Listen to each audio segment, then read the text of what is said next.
취재가 아주 풍성하고 다채로워요. 네. 자, 일단 사건 사고부터 전할 텐데요. 네, 저 이 뉴스 여자로서 정말 충격이었습니다. 조영구 씨. 네, 한매치 노래를 잘 부르는 가수 백지영 그리고 아이유까지 한마디 말이 사람을 살리고 죽일 수도 있습니다. 듣고도 믿을 수가 없는 뉴스로 한밤 시작합니다. 지난 6월 안타까운 유산 소식으로 한동안 얼굴을 볼 수 없었던 가수 백지영. 공백 끝에 입을 연 백지영 측은 도를 넘어선 악플러들에게 강력 대응을 선언했습니다. 정말 그 댓글을 보고 괜찮아서 무뎌지는 게 아니거든요. 그때는 되게 막 저주하고 싶더라고요.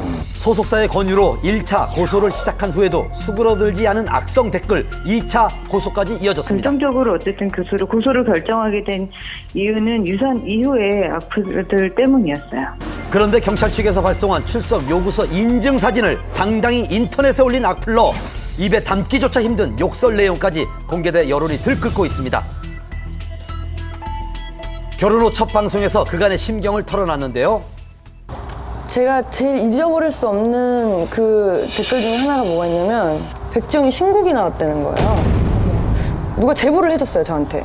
이게 무슨 말이지? 그래서 봤더니 백지영 신곡 제목 위대한 유산 피처링 정석원 이렇게 된 거예요. 이거는 진짜 말이 안 되는 것 같아요. 어떻게 왜 그런 마음을 갖는지 그 사람들이 좀 얼굴을 보고 싶다는 생각까지 들었어요. 그때는. 아이를 지영 씨가 뭐 일부러 죽였다는 등 어린 아이의 사진을 뭐 지영 씨랑 합성을 해서 죽이고 있는 것 같은 뭐 모습을 한 사진이라든지 이런 것들 때문에 너무 충격을 받으셔서 고소를 결정하게 됐고요. 도대체 어떤 사람들인지 수사기관의 이야기를 직접 들어봤습니다. 현재 11명이 그 아이디가 고소가 돼서 6명의 인적사항이 특정이 됐고요. 모두 남성이었고 연령대는 10대 후반에서 20대 중후반 사이였습니다. 확인된 바로는 학생 내지 회사원입니다. 제2, 3의 피해자가 또 나오실 것 같아서 저희는 일단 더 강경하게 대응할 예정이고요. 네, 선처도 없을 예정입니다. 가수 아이유 또한 결혼설과 임신설을 퍼뜨린 악플러를 검거하는 강력 대응에 나섰고 허위사실 최초 유포자에게는 사회봉사 200시간을 결정했습니다.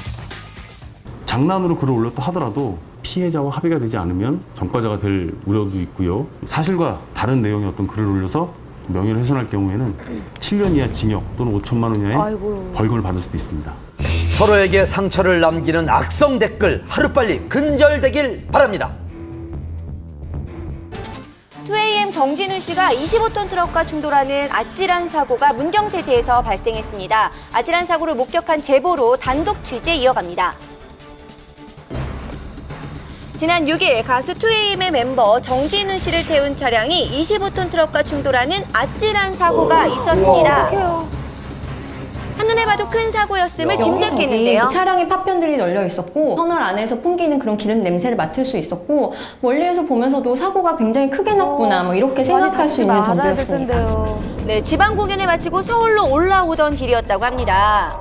자, 이곳이 바로 사고가 있었던 문경세제 터널 안 당시 현장의 모습인데요. 2차선을 달리던 25톤 트럭이 정진훈 씨 쪽으로 갑자기 차선 변경을 시도하면서 충돌이 생겼다고 합니다. 조수석 쪽 문이 안 열려서 밖으로 나오지 못하고 있었던 상황이에요. 부상은 다리 쪽으로 출혈이 조금 있으시다고 그랬었어요. 오른쪽 발목이 골절돼 사고 즉시 병원으로 옮겨져 응급수술을 받았습니다. 부상은 어느 정도일지 걱정인데요. 진우 씨는 지금 어떤가요? 사고가 너무 크게 나가지고 애도 조금 정신적으로 조금 그런 상태고 차에서 내리지도 못한 상태에서 차는 이미 폐차 수준까지 돼 있는 상태인데 잘 끝났나요? 네, 수술은 잘 끝나서 병원에 입원해 있어요. 다행히 수술 경과가 좋아 안정을 취하며 회복 중이라고 합니다. 목격자의 제보로 한밤이 단독 입수한 사고 차량 영상입니다. 25톤 트럭의 충격으로 종이장처럼 구겨진 차량의 모습, 위험천만한 상황을 짐작케 했는데요. 조수석 바로 뒷자리에 정진훈 씨가 앉아 있었다고 합니다. 10월 컴백을 앞둔 2AM의 활동 여부도 불투명해졌는데요. 완전히 걷기까지는 약 2달가량이 걸린다고 해요. 아주 조심스럽게 12월 콘서트에 서는 것은 가능하지 않을까 이렇게 밝혔습니다. 네, 하루빨리 건강한 모습으로 다시 만나길 바랍니다. 전 국민에게 폭넓은 사랑을 받았지만 전 국민을 충격에 빠뜨리기도 했었죠. 박시우 씨가 자숙 5개월 만에 공항에서 포착됐습니다. 사건 당일의 진실은 경찰 조사를 통해서 명백히 밝혀드리겠습니다. 지난 2월